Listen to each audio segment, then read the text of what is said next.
certain village, not far from the busy city of Kampala, there was a school called Hillcrest College. It was one of the best schools around. Everyone wanted to go there. That's where I studied, and it's where I met Zara. Zara was the kind of girl no one could ignore. She was smart, always smiling, and so beautiful.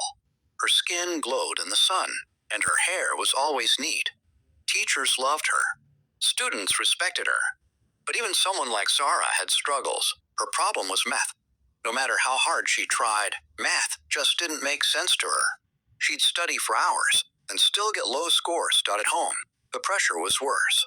Her mother was super strict and always said, "Without good grades, forget about university." Her father didn't say much, but his silence was heavy. He'd just shake his head every time she brought home another bad test. I could tell it was weighing her down. Then one day after school, I went back to class to get my science book. That's when I saw Mr. Okoro, our math teacher, talking to Zara alone. I didn't want to eavesdrop, but I couldn't help hearing his words. "If you want to pass, you'll follow my instructions.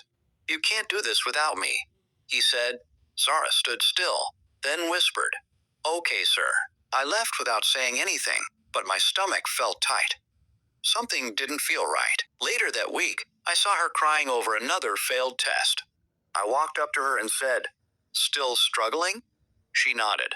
I told her straight, "You know, there's a way to fix this." She looked confused, so I leaned in and said quietly, "Haven't you seen how Mr. Okoro looks at you?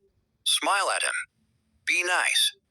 Maybe your grades will start rising." She looked shocked. "That's wrong," she said firmly. I shrugged. "Suit yourself. Just don't say I didn't warn you." The next morning, Zara looked different. She wore a little lip gloss, a bit of blush.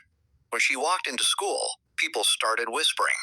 In math class, she laughed at Mr. Okoro's jokes and stayed behind after lessons for extra help. Soon, things started changing.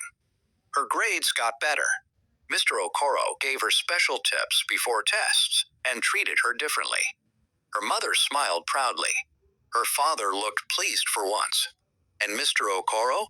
He started saying weird things like, "You're such a beautiful girl, Zara." I knew something was off. Then one day she told me what happened.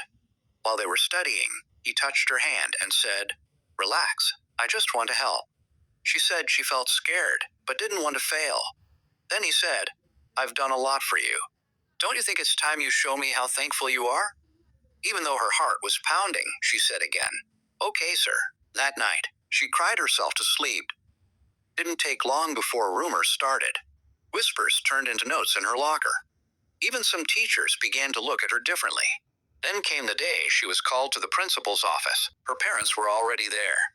The principal's face was serious. "Zara, tell us the truth. There are serious accusations about you and Mr. Okoro." Zara broke down in tears. Her dad looked like he was about to explode. Her mom was already crying. Zara finally told the truth. All of it. The pressure, the fear, the things she felt forced to. Principal said, "Mr. Okoro will never teach here again," but the damage was done. Even though he got punished, it was Zara who felt all the shame. To stop the rumors, the school advised her to transfer, so she left Hillcrest College. She enrolled in Green Hill Secondary School, where no one knew her story. No whispers, no judgment. She joined a study group, asked her new teachers for help, and this time did everything with honesty. Slowly, her grades started improving. When she got her report card, she held it close and cried. Not because it was perfect, but because it was real. It was hers. And from that moment on, I knew this. Zara taught me that hard work and self-respect are worth more than any shortcut.